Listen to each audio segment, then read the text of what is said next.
नमस्कार साथियों, आप देख रहे हैं गर्व सीरीज। गर्व सीरीज में इतिहास में हम लोग थे। इतिहास में भी मध्यकालीन इतिहास का अंतिम दौर चल रहा है। 2-3 वीडियो के बाद हम लोग मॉडर्न हिस्ट्री आधुनिक इतिहास में प्रवेश कर जाएंगे। पहला प्रश्न पूछा गया है, सम्राट जहांगीर को कहां दफन किया गया? तो साथियों, सम्राट जहांगीर को दफन किया गया लाहौर में। और लाहौर में कहां पर? शाहदरा में। लाहौर में शाहदरा में दफन किया गया। उत्तर देखिएगा इसका, लाहौर। लाहौर अगर शहर दिया तो लाहौर, और अंदर जाकर के पूछता तो शाहदरा। कुछ डिटेल ध्यान दीजिएगा। आगरा में साथियों, आगरा में एक जगह है सिकंदरा। आगरा में सिकंदरा एक जगह है जहां पर अकबर को दफनाया गया है। अकबर को कहां दफनाया गया है? सिकंदरा में। आगरा में साथियों, आगरा में बाबर को भी दफनाया गया था। आगरा में बाबर को भी दफनाया गया था, लेकिन बाद में इसके शव को यहां से निकाल करके काबुल में दफनाया गया। काबुल में दफनाया गया। तो बाबर का कब्र कहाँ है? काबुल में है, लेकिन आरंभ में उसे आगरा में दफनाया गया। साथियों, उसकी इच्छा थी कि उसे काबुल में दफनाया जाए, लेकिन मृत्यु के बाद उसे आगरा में दफना दिया गया था।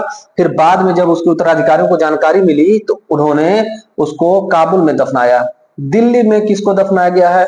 तो दिल्ली में हुमायूं, मुगल सम्राट हुमायूं को दफनाया गया है। और लाहौर में जहांगीर को दफनाया गया। इतना बात याद रखिएगा, कई बार परीक्षाओं में ये पूछा हुआ है। अगला देखिएगा, जहांगीर के दरबार में पक्षियों का सबसे बड़ा चित्रकार उस्ताद मंसूर था। साथियों, उस्ताद मंसूर पक्षियों का सबसे बड़ा चित्रकार था। अब्दुल समद की बात की जाए तो ये अकबर के दरबार में रहता था। दसवंत और बसावन भी अकबर के दरबार के चित्रकार थे। साथियों, अगला प्रश्न देखिएगा। तीसरा प्रश्न पूछा गया है, निम्नलिखित मुगल बादशाहों में से किसने अपनी आत्मकथा फारसी में लिखी थी? तो साथियों, बादशाहों में दो ही बादशाह थे, एक जहांगीर और एक बाबर, जिसने अपनी आत्मकथा लिखी थी। और दिल्ली सल्तनत में एक था फिरोज शाह तुगलक, उसने अपनी आत्मकथा लिखी।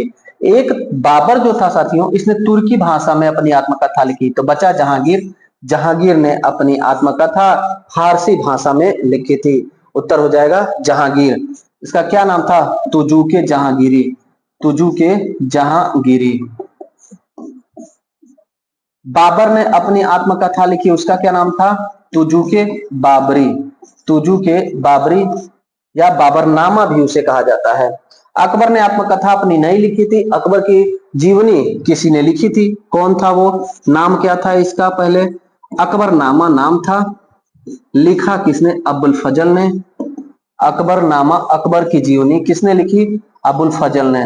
3 खंड में लिखा गया है। पूछ दे, अकबर की जीवनी अकबरनामा में कितने खंड हैं? 3 खंड है। इस 3 खंड में जो तीसरा खंड है, अंतिम जो खंड है साथियों, इसे आईने अकबरी कहा जाता है। आईने अकबरी। आईने अकबरी क्या है? अकबर के प्रशासन के बारे में जानकारी जिस पुस्तक में मिलती है उसे आईने अकबरी कहा जाता है। इसके बाद औरंगजेब। औरंगजेब ने भी अपनी आत्मकथा नहीं लिखी थी, औरंगजेब की भी जीवनी लिखी गई है। औरंगजेब की जीवनी नाम क्या है? History of Aurangzeb. History of Aurangzeb. ये औरंगजेब की जीवनी है। किसने लिखी? तो इसको लिखा यदुनाथ सरकार ने। यदुनाथ सरकार, इन्होंने औरंगजेब की जीवनी लिखी है। याद रखिएगा डिटेल। आगे बढ़ते हैं। निम्न में से कौन नूरजहां गुट का सदस्य नहीं था? साथियों, जहांगीर की पत्नी नूरजहां, उसके दरबार में, जहांगीर के दरबार में 2 गुट बन गया था, एक जहांगीर का गुट और एक नूरजहां का गुट। नूरजहां के गुट में नूरजहां के फादर गियास बेग थे, आसफ खान था और खुर्रम यानी उसका पुत्र शाहजहां खुर्रम था। बचा जहांगीर। जहांगीर अपने खुद के गुट जहांगीर गुट का था। उत्तर क्या हो जाएगा? ए। नूरजहां गुट का सदस्य जहांगीर नहीं था। अगला प्रश्न देखिएगा, एतमातुद्दौला का मकबरा आगरा में किसने बनवाया था? तो एतमातुद्दौला की पुत्री थी नूरजहां ने। नूरजहां ने अपने पिता एतमातुद्दौला का मकबरा बनाया था। साथियों, इसका असली नाम मिर्जा गियास बेग था। मिर्जा गियास बेग, जिसकी उपाधि थी एतमातुद्दौला। इसका मकबरा आगरा में बना है और पीतरा दुर्रा शैली में बना यह पहला मकबरा है। पीतरा दुर्रा शैली है साथियों, इसमें बना पहला इमारत एतमातुद्दौला का मकबरा जो आगरा में है, जहांगीर के समय में बना, नूरजहां ने बनवाया था। ये क्या है? पीतरा दुर्रा शैली। साथियों, पीतरा दुर्रा शैली सफेद संगमरमर में, सफेद संगमरमर जो होता है राजस्थान के मकराना से लाया जाता था। सफेद संगमरमर में हीरा से नक्काशी किया जाना, हीरा से नक्काशी किए जाने को कहा जाता है पीतरा दुर्रा शैली। संगमरमर है और संगमरमर पर पक्षियों का चित्र या पेड़ पौधा या फूलों का चित्र हीरे से काट काट करके उस पत्थर पे बनाया जाएगा, तो उसे पीतरा दुर्रा शैली कहा जाता है। पीतरा दुर्रा शैली में बना पहला इमारत एतमातुद्दौला का मकबरा था। आगे जाकर के ताजमहल भी इसी शैली में बना है। अगला प्रश्न देखिएगा, निम्न में से कौन शाहजहां के शासनकाल का राजकवि था? उत्तर हो जाएगा साथियों कलीम। नाम याद रखिएगा, शाहजहां का राजकवि था कलीम। शाहजहां का युग साथियों स्थापत्य कला का स्वर्ण युग कहा जाता है। स्थापत्य कला का स्वर्ण युग किसके काल को कहा जाता है? शाहजहां के काल को कहा जाता है। शाहजहां का मूल नाम क्या था? खुर्रम। शाहजहां की पत्नी का क्या नाम था? मुमताज, मुमताज महल। इसी की स्मृति में इसने आगरा में ताजमहल बनवाया। शाहजहां ने साथियों दिल्ली में लाल किला बनवाया। लाल किला दिल्ली में किसने बनवाया? शाहजहां ने। आगरा में ताजमहल किसने बनवाया? शाहजहां ने। दिल्ली में जामा मस्जिद किसने बनवाया? शाहजहां ने। दिल्ली में जामा मस्जिद भी शाहजहां ने बनवाया था साथियों। आगे देखते हैं, अगला प्रश्न है, मुमताज महल का असली नाम क्या था? अर्जुमंद बानो बेगम। मुमताज महल शाहजहां की पत्नी का मूल नाम क्या था? अर्जुमंद बानो बेगम। अगला प्रश्न देखिएगा, निम्न में से किस मुगल बादशाह ने दिल्ली की जामा मस्जिद का निर्माण कराया था? दिल्ली में जामा मस्जिद का निर्माण शाहजहां ने कराया था और दिल्ली में लाल किला का निर्माण भी शाहजहां ने कराया था। शाहजहां ने भारत में बहुत सारे स्थापत्य का निर्माण कराया, फेमस प्रसिद्ध स्थापत्य का निर्माण कराया, इसीलिए शाहजहां के काल को स्थापत्य का स्वर्ण युग कहा जाता है। अगला, दारासिकों ने किस शीर्षक के अंतर्गत उपनिषदों का फारसी अनुवाद किया था? उपनिषदों का फारसी अनुवाद सिर्रे अकबरी नामक टाइटल या शीर्षक से हुआ है। दारासिकों ने किया है साथियों। दारासिकों औरंगजेब का भाई था, शाहजहां का पुत्र था। दारासिकों शाहजहां का पुत्र था, औरंगजेब का भाई था और एक विद्वान व्यक्ति था साथियों। दारासिकों औरंगजेब से लड़ाई लड़के हार गया था, उत्तराधिकारी नहीं बन पाया। औरंगजेब उत्तराधिकारी बना, शाहजहां का मुगल सम्राट बना। दारासिकों ने उपनिषदों का फारसी में अनुवाद किया सिर्रे अकबरी शीर्षक से। सिर्रे अकबरी साथियों, पूछे अकबरी मतलब क्या होता है? अकबर का मतलब होता है सबसे बड़ा। अकबर का मतलब क्या होता है? सबसे बड़ा। अकबर का शाब्दिक अर्थ क्या होता है? सबसे बड़ा।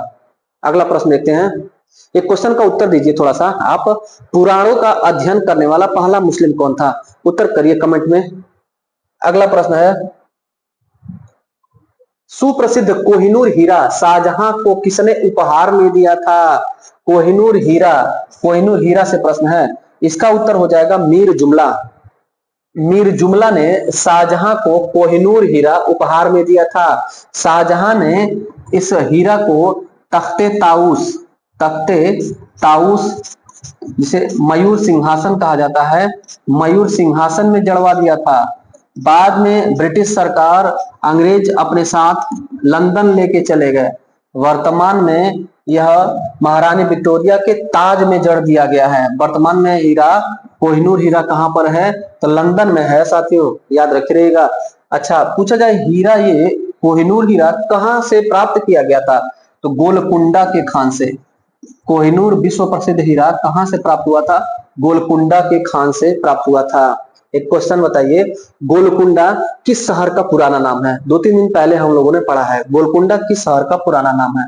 कमेंट करिए उत्तर। अगला प्रश्न देखते हैं, किस मुगल बादशाह ने बलबन द्वारा प्रारंभ किया गया दरबारी रिवाज सिजदा समाप्त कर दिया था? उत्तर हो जाएगा साथियों, सिजदा व्यवस्था जहांगीर ने समाप्त किया था।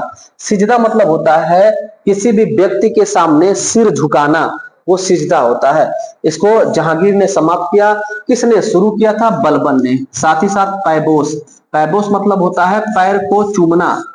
सिजदा और पैबोस व्यवस्था को बलबन ने शुरू किया था, सिजदा को जहांगीर ने समाप्त कर दिया था। अगला प्रश्न देखिएगा, 12वां प्रश्न देखिएगा, निम्नलिखित में से किस मुगल बादशाह का 2 बार राज्याभिषेक हुआ था? तो साथियों औरंगजेब का 2 बार राज्याभिषेक हुआ था। शिवाजी को याद करिएगा, शिवाजी का भी 2 बार राज्याभिषेक हुआ था साथियों। अगला प्रश्न देखिएगा, धर्मत का युद्ध निम्नलिखित में से किसके बीच लड़ा गया? साथियों धर्मत का युद्ध उत्तराधिकार का युद्ध था। जब शाहजहां की मृत्यु हुई तो शाहजहां के पुत्रों में औरंगजेब सबसे योग्य पुत्र, जो आपस में अपने भाइयों से लड़ाई लड़के उत्तराधिकारी बनता है, शाहजहां का मुगल सम्राट बनता है, बादशाह बनता है। इसने धर्मत के युद्ध में औरंगजेब ने दारा शिकोह को पराजित किया था। दारा शिकोह से हुआ था, वही दारा शिकोह जिसने उपनिषदों का फारसी अनुवाद सिर्रे अकबरी में किया। अगला प्रश्न देखिएगा, किस मुगल सेनापति के साथ शिवाजी ने 1665 ईस्वी में पुरंदर की संधि की थी? पुरंदर की संधि 1665 ईस्वी शिवाजी और जयसिंह से हुआ था। शिवाजी और जयसिंह से। जयसिंह औरंगजेब के सेनापति थे। जयसिंह औरंगजेब के सेनापति थे साथियों, याद रखिएगा। औरंगजेब एक ऐसा मुगल शासक था जिसके समय में 35% हिंदू मनसबदार थे। सर्वाधिक हिंदू मनसबदार किसके समय में थे? तो औरंगजेब के समय में थे साथियों। इस प्रश्न का उत्तर देखिएगा, जयसिंह। अगला प्रश्न देखिएगा, किस मुगल शासक को जिंदा पीर कहा जाता था? जिंदा पीर साथियों उपाधि था औरंगजेब का। औरंगजेब का उपाधि था जिंदा पीर। अगला देखिएगा 16वां प्रश्न, जजिया किसके शासनकाल में पुनः लगाया गया? साथियों अकबर ने इसे समाप्त किया था, औरंगजेब ने पुनः इसे अपने समय में शुरू कर दिया था। जजिया कर किसने शुरू किया था? औरंगजेब ने जजिया कर शुरू कर दिया था। अगला प्रश्न पूछा गया है, बीबी का मकबरा का निर्माता कौन था? कल के क्लास में हम लोगों ने पढ़ा था, औरंगजेब ने अपने पिता शाहजहां को देख करके ताजमहल की भांति ही औरंगाबाद में अपनी पत्नी का मकबरा बनवाया, जिसे बीबी का मकबरा कहा जाता है। इसके बीबी का नाम था रबिया दुर्रानी। रबिया दुर्रानी या बीबी का मकबरा किसने बनवाया? औरंगजेब ने बनवाया। कहाँ बनवाया? औरंगाबाद में। इसे बीबी का मकबरा भी कहा जाता है। इसे द्वितीय ताजमहल भी कहा जाता है। द्वितीय ताजमहल भी कहा जाता है और इसे ताजमहल की फूहड़ नकल भी कहा जाता है। ताजमहल की फूहड़ नकल इतिहासकारों ने किसे कहा है? ताजमहल की फूहड़ नकल इतिहासकारों ने बीबी का मकबरा को कहा है साथियों। अगला प्रश्न, निम्नलिखित में से कौन औरंगजेब की पुत्री थी? औरंगजेब की पुत्री इनमें से कौन थी साथियों? मेहरुन्निसा पुत्री थी। औरंगजेब की पुत्री का नाम मेहरुन्निसा था और शेष औरंगजेब की बहनें थी। जहां आरा, रोशन आरा, गौहर आरा ये औरंगजेब की बहन थी और मेहरुन्निसा औरंगजेब की पुत्री थी। अगला प्रश्न देखिएगा, मुगल प्रशासन के दौरान जिले को किस नाम से जाना जाता था? जिला को साथियों सरकार कहा जाता था और वर्तमान में जो प्रांत है उसको सूबा कहा जाता था। सूबा और सरकार याद रखिएगा। सरकार मतलब वर्तमान में जो जिला है और सूबा मतलब प्रांत। सुने होंगे अक्सर न्यूज में आता है कि भारत के सबसे बड़े सूबे के मुख्यमंत्री योगी आदित्यनाथ जी महाराज। तो सूबा मतलब प्रांत या प्रदेश, मुगल काल का शब्दावली है। अगला प्रश्न देखिएगा, 20वां प्रश्न पूछा गया है, निम्नलिखित में से किसे मुगल सेना में चिकित्सक नियुक्त किया गया था? तो साथियों मनूची को चिकित्सक नियुक्त किया गया था। यह शाहजहां के समय में आया और औरंगजेब के समय में भी रहा था कुछ समय। आगे बर्नियर भी औरंगजेब के समय में चिकित्सक नियुक्त हुआ था साथियों, याद रखे रहिएगा। सबसे पहले अगर बात करें तो मनूची को नियुक्त किया गया था चिकित्सक। मनूची पहली बार शाहजहां के समय में आया था और इसे चिकित्सक नियुक्त किया गया। बर्नियर को भी चिकित्सक नियुक्त किया गया, औरंगजेब के समय में चिकित्सक नियुक्त किया गया था। अच्छा, मनूची आया कहां से था? वेनिस से आया था। इटली वेनिस से आया था मनूची। अगला प्रश्न देखिएगा, 21वां प्रश्न पूछा गया है, मुगल सम्राट जिसने तंबाकू के प्रयोग पर प्रतिबंध लगाया, निषेध लगाया? तो जहांगीर ने तंबाकू के प्रयोग पर प्रतिबंध लगाया था साथियों, याद रखिएगा। जहांगीर ने अपने दरबार में न्याय की जंजीर बनवाया और सिंह अस्पा और 2 अस्पा व्यवस्था किसने शुरू किया था? तो जहांगीर ने ही शुरू किया था। न्याय की जंजीर किसने बनवाया था? जहांगीर ने ही बनवाया था। अगला प्रश्न, मुगल शासन में तांबे का सिक्का कहलाता था मुगल काल में तांबे का सिक्का साथियों दाम कहलाता था, दाम कहलाता था। अगला प्रश्न देखिएगा, चित्रकला की मुगल शैली का प्रारंभ किया था। मुगल शैली किसने प्रारंभ किया था, किसके समय में शुरू हुआ था? तो हुमायूं के समय में शुरू हुआ था। इसमें ब्रिटिश प्रभाव किसके समय में देखने को मिला? तो अकबर के समय में मिला। चरमोत्कर्ष पर पहुंच गया किसके समय में? जहांगीर के समय में। जहांगीर के समय में चरमोत्कर्ष पे पहुंच गया। जहांगीर के समय को चित्रकला का स्वर्ण युग कहा जाता है। देखिएगा, इसका उत्तर चेक कर लिया जाए। उत्तर हो जाएगा हुमायूं। चित्रकला की मुगल शैली का प्रारंभ हुमायूं के समय में हुआ था और स्वर्ण युग जहांगीर का, और ब्रिटिश प्रभाव अकबर के समय में मिलता है। अगला प्रश्न, दसवंत और बसावन प्रसिद्ध चित्रकार किसके दरबारी थे? दसवंत और बसावन साथियों ये अकबर के दरबार में रहते थे और प्रसिद्ध चित्रकार थे अकबर के दरबार के। जहांगीर के दरबार के उस्ताद मंसूर पक्षी चित्रकार थे। उस्ताद मंसूर, गोवर्धन दास, मनोहर दास, बिशन दास, ये जहांगीर के दरबार के थे साथियों। 24 का उत्तर हो जाएगा बी। दसवंत और बसावन अकबर के दरबार के चित्रकार थे। अंतिम प्रश्न है 25वां प्रश्न, किशनगढ़ शैली किस कला के लिए फेमस है? मूर्ति कला के लिए फेमस है, मंदिर कला के लिए, चित्रकला के लिए, तो क्या हो जाएगा? चित्रकला। किशनगढ़ राजस्थान में पड़ता है साथियों, किशनगढ़ राजस्थान में पड़ता है। किशनगढ़ शैली का संबंध चित्रकला विषय वस्तु से है। किशनगढ़ शैली का संबंध चित्रकला से है।